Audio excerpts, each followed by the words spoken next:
America's Pop Culture Trivia Show. Check it out. America's Pop Culture Trivia Show.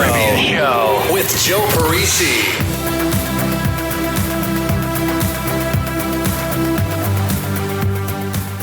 Welcome into episode 162 of America's Pop Culture Trivia Show.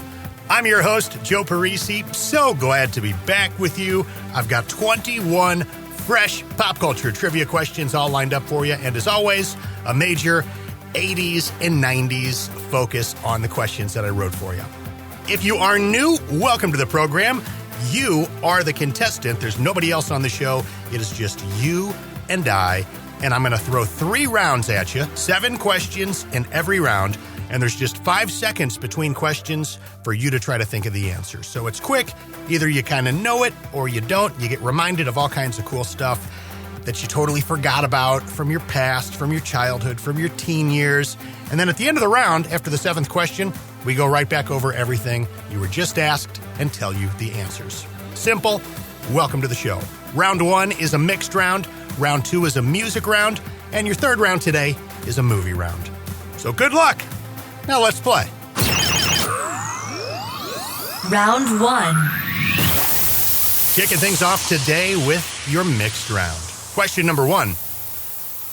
A video game originally released in 1992 on the Sega Genesis console. The story follows a bottlenose dolphin, which the game is named after, who travels through time and fights extraterrestrial threats to the world. Several sequel games on various platforms have been released over the years. Name this dolphin-themed game from 1992.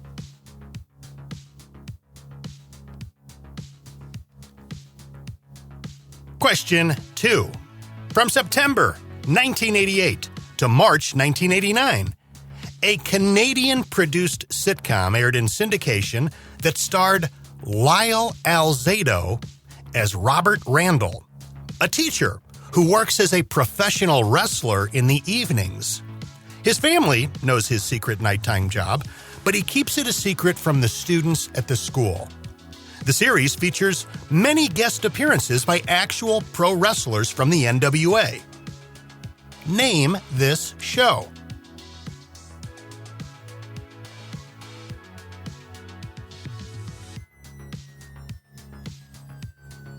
Question 3. A fitness and weight loss personality who has released books called Never Say Diet, Steam Away the Pounds, and Farewell to Fat, along with some videos. Disco Blast Off, Boogie Down the Pounds, Latin Blast Off, and Love Yourself and Win. Name this fitness and weight loss personality.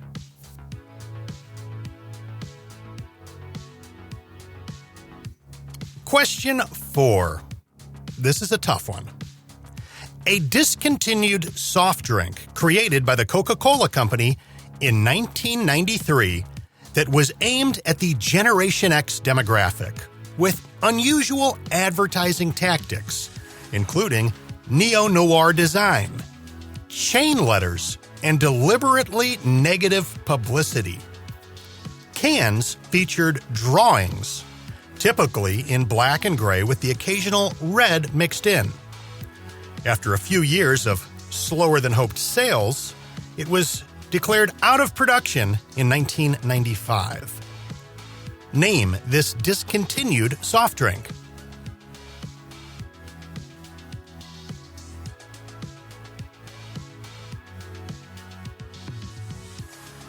Question 5. A now discontinued McDonald's menu item. It was a hamburger specifically marketed to adults that launched in 1996 and included a circular piece of peppered bacon, leaf lettuce, tomato, American cheese, ketchup, and Dijonnaise. McDonald's is estimated to have spent over $300 million on the research, production, and marketing of this hamburger, which has been officially discontinued since 2000.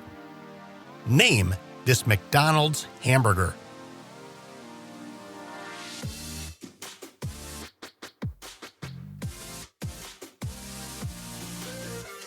Question 6.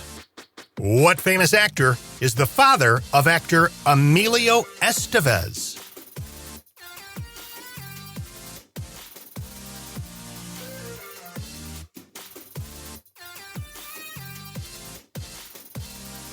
And question number 7, final question of this round. Called by some the holy grail of 90s nostalgia snacks, Hostess began offering Teenage Mutant Ninja Turtle pies in 1991. This treat looked just like a Hostess fruit pie, except with Teenage Mutant Ninja Turtles on the packaging. However, the crust of the pie was green and coated with icing. My question to you is, what was the filling inside the Ninja Turtle pies? What did they fill them with?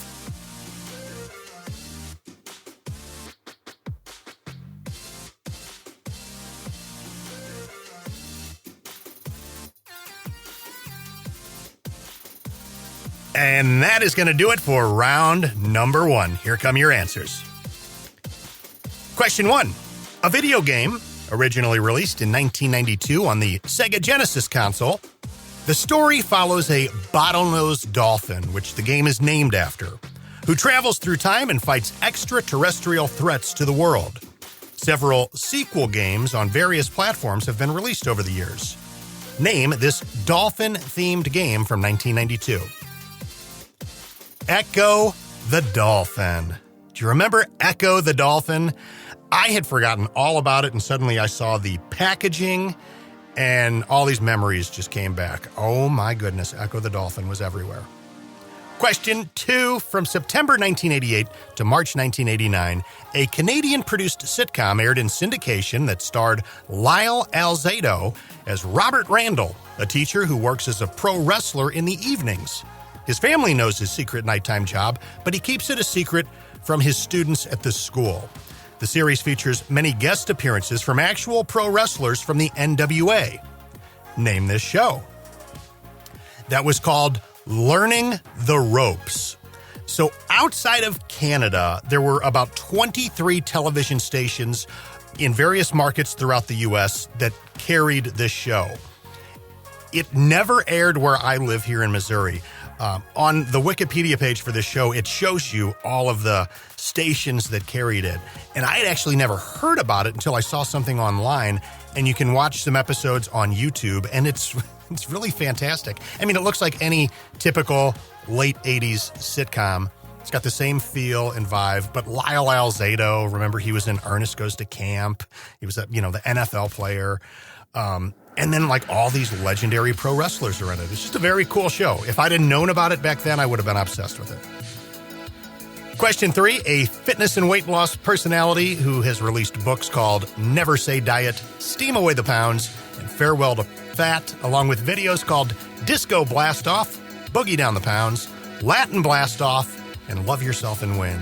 Name this fitness and weight loss personality. That would be Richard Simmons. Question 4. A discontinued soft drink created by the Coca-Cola Company in 1993 aimed at the Generation X demographic with unusual advertising tactics, including neo-noir designs, chain letters, and deliberately negative publicity. Cans featured drawings, typically in black and gray with the occasional red mixed in. After a few years of slower-than-hoped-for sales, it was declared out of production in 1995. Name this discontinued soft drink. If you saw one of these cans, you would be like, oh yeah. It was called OK Soda. OK Soda. They had a bunch of different cans, but they all featured the black and gray drawings with a little bit of red sprinkled in there. It said that it tasted like a cola, but a bit citrusy, like a combination of a Coca-Cola with some orange soda mixed in. OK Soda, I have now learned, has a huge cult following on the internet. People collect the cans, try to petition them to bring it back on a limited basis, all that stuff. OK Soda. I don't think I ever had one, but I totally recognized the cans when I came across them. Question 5. a now discontinued McDonald's menu item. It was a hamburger specifically marketed to adults that launched in 1996. It included a circular piece of peppered bacon, leaf lettuce, tomato, American cheese, ketchup, and Dijonnaise. That's kind of the differentiator with this particular offering, the Dijonnaise and the peppered bacon. McDonald's is estimated to have spent over $300 million on research, production, and marketing of this hamburger, which has been officially discontinued since 2000. Name this McDonald's hamburger. That was the Arch Deluxe.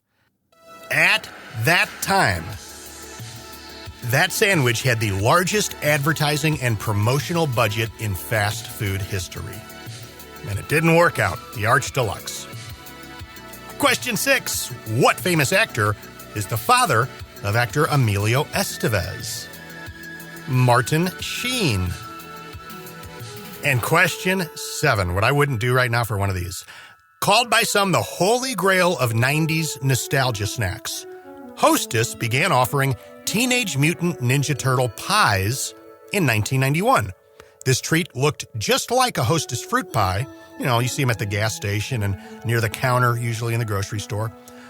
But the packaging featured the Ninja Turtles. However, the outer crust of the pie was green and coated with icing. My question is, what was the filling in the Ninja Turtle pies? Vanilla pudding. I used to love getting those as a kid.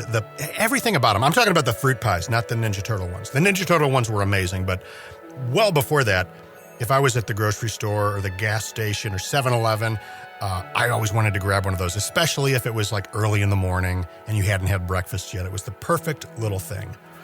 Well, back in the 80s, that line of snack items had pudding pies in it as well. They had the fruit ones that are still available today, and then they had a couple different pudding pie varieties. Those, I guess, just didn't sell well. I don't understand how. They were discontinued in 1987. 1991 rolls around, and this was a fun way for them to bring back the vanilla pudding variety. They just targeted it, obviously, to kids. They made the crust of it green and put the Ninja Turtles on the packages. There was 4 different outer packages, the same thing inside each one, but a different package for each of the 4 Ninja Turtles. Hi, this is Dina Martin DeLucia. I played Siobhan on Days to Confuse and Christy, the Vegas waitress in Swingers. And you're listening to America's Pop Culture Trivia Show with Joe Parisi. Round 2. Round number 2 today is a music round. Question number 1. Name the band that scored a hit in 1989 with the song Once Bitten, Twice Shy.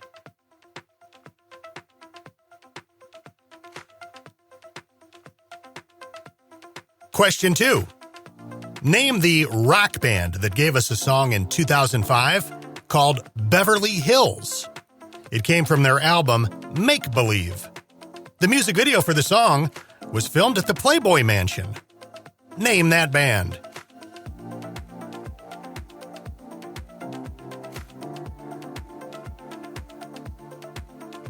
Question 3. A rock band from New York formed in 1984, consisting of guitarist Vernon Reid, lead vocalist Corey Glover, drummer Will Calhoun, and bassist Doug Wimbish. They rose to fame with their 1988 debut album, Vivid. Name the band.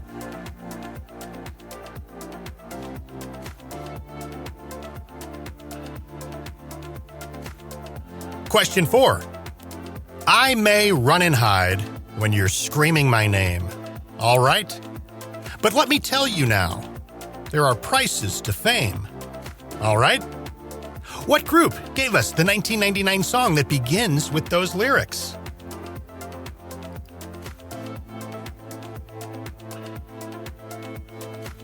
Question 5. Hanson's 1997 debut single, Bop, reached number 1 in more than a dozen countries, making it one of the most successful debut singles of all time. Hanson is a pop rock band consisting of three brothers whose last name is Hanson. Give me the first name of any one of those three brothers. So all you have to do is give me the first name of one of the Hanson brothers.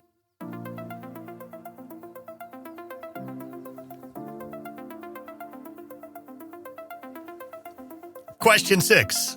Released in November of 1984, the power ballad, I Want to Know What Love Is, hit number 1 in both the US and the UK. It remains one of this band's best-known and most successful singles. What band released I Want to Know What Love Is?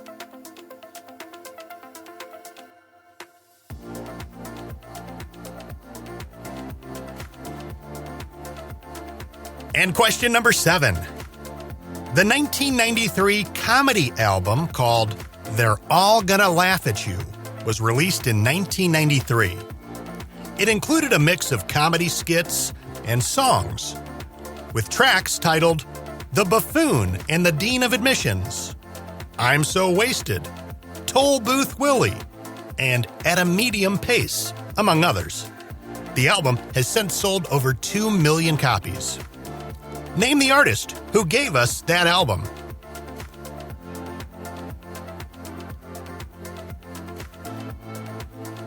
That'll do it for the music round this week. Here come your answers. Question 1. Name the band that scored a hit in 1989 with the song Once Bitten, Twice Shy. That is Great White. That's your answer. And that is actually a cover song. It was originally written and recorded by a guy named Ian Hunter in 1975. So when Great White put their version out, it was 14 years after the original had come out. Question 2.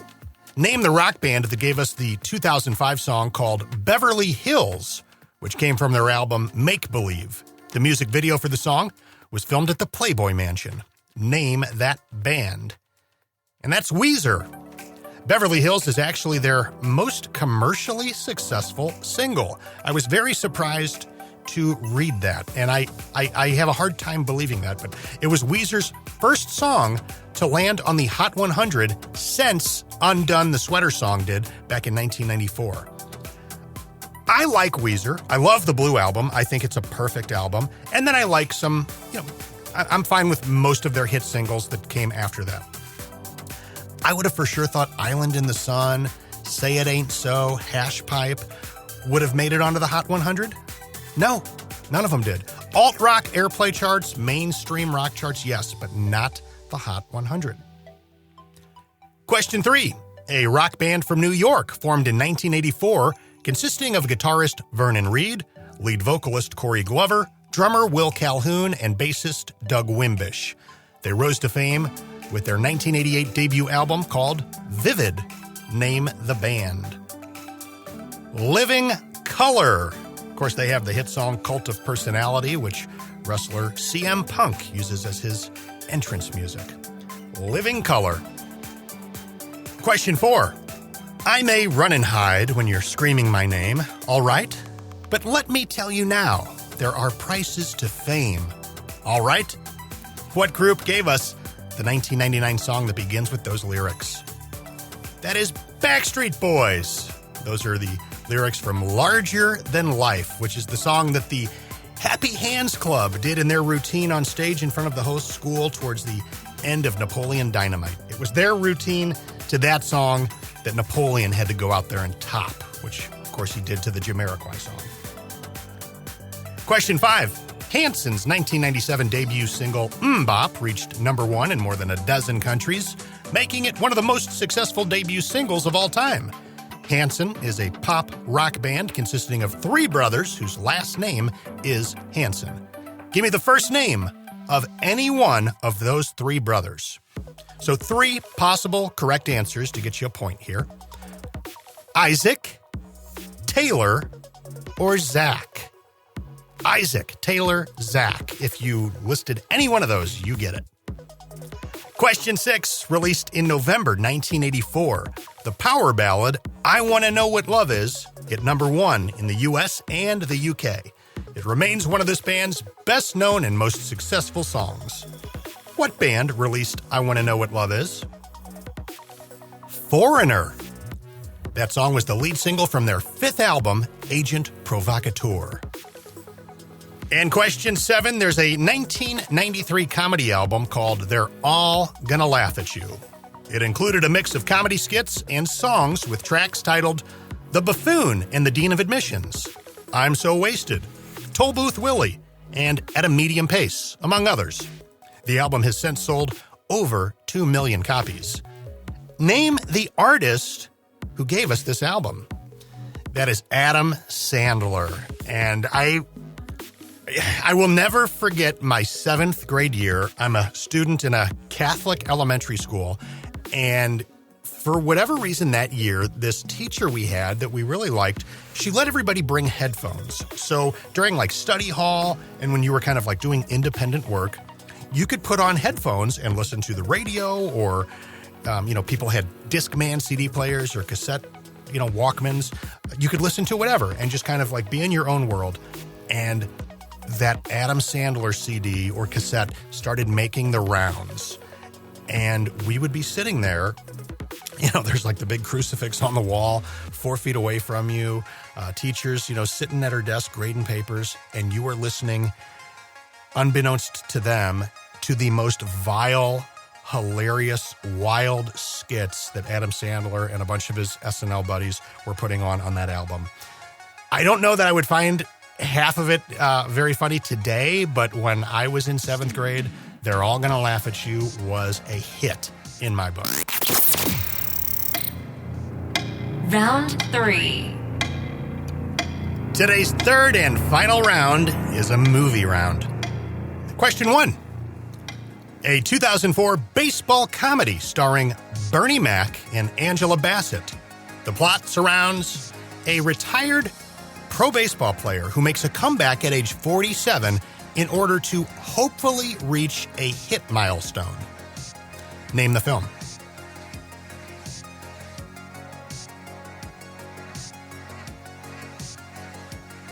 Question 2. Name the first name of the character played by Juliette Lewis in Natural Born Killers.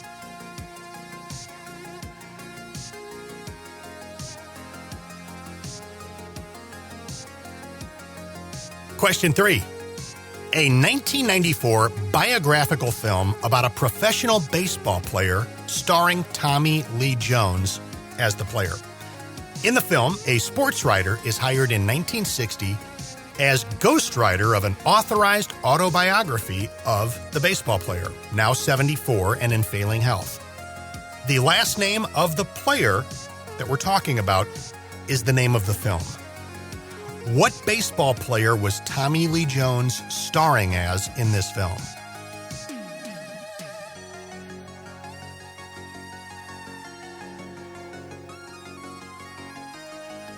Question 4. Martin Short and Danny Glover star in this 1991 comedy. An accountant with super bad luck is sent in search of a missing boss's daughter, also an incredibly unlucky person. Name this film.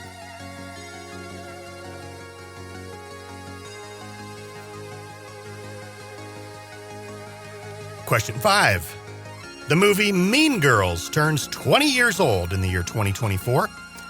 In the film, what actress co-starred as Regina George, leader of the Plastics?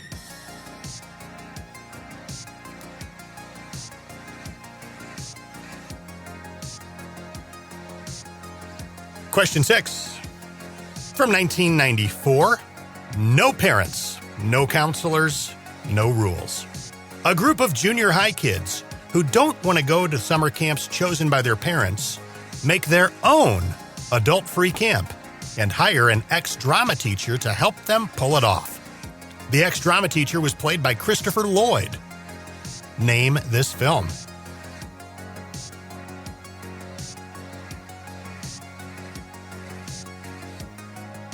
And question number 7.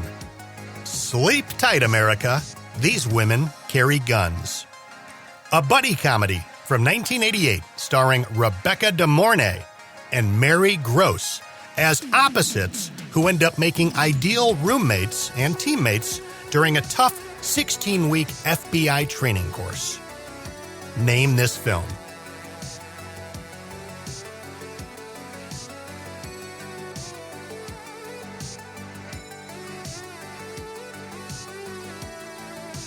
And that's going to do it for our third and final round today. Let's see if you were able to pick out these 7 films. Question number 1. A 2004 baseball comedy starring Bernie Mac and Angela Bassett. The plot surrounds a retired pro baseball player who makes a comeback at age 47 in order to hopefully reach a hit milestone. Name the film. Mr. 3000. Question 2. Name the first name of the character played by Juliette Lewis in Natural Born Killers. The answer is Mallory. She was, of course, Mallory Knox.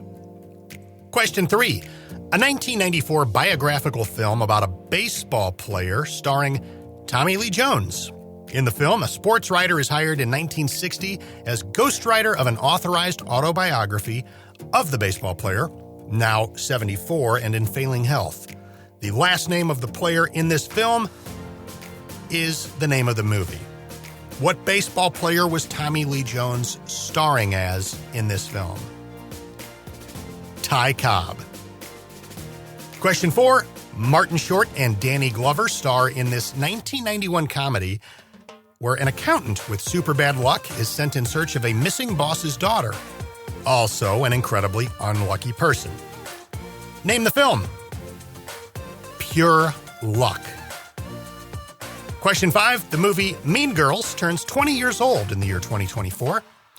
In that film, what actress co-starred as Regina George, leader of the Plastics? Rachel McAdams. Question 6. From 1994. No parents, no counselors, no rules. A group of junior high kids who don't want to go to the summer camps chosen by their parents make their own adult-free camp and hire an ex-drama teacher to help them pull it off. That ex-drama teacher was played by Christopher Lloyd. Name this film. Camp Nowhere. And question 7. Sleep tight, America. These women carry guns. A buddy comedy from 1988 starring Rebecca De Mornay and Mary Gross as opposites who end up making ideal roommates and teammates during a tough 16-week FBI training course. Name the film. Feds. F-E-D-S. Feds. I used to watch that movie over and over, rented it constantly, absolutely loved Feds. If you were a video store person back in the late 80s, early 90s, and that doesn't ring a bell, look it up. And I'm sure once you see a few images, you'll be like, oh yeah, that movie, Feds. That's a good one. This has been episode 162 of America's Pop Culture Trivia Show. Thank you guys so much for listening. I'm Joe Parisi. You can always reach out, email me through my website. It's my business website, which is joeparisivoiceover.com. I'm on Facebook. I'm on Instagram at Joe Parisi VO, as in voiceover. Joe Parisi VO is where you find me on Instagram. Always love chatting with you guys, connecting, and couldn't be more fortunate to have you as a listener of this program. So hope you have a great rest of the week. We'll get together in 2 weeks and do it all over again. See you guys. America's Pop Culture Trivia Show with Joe Parisi.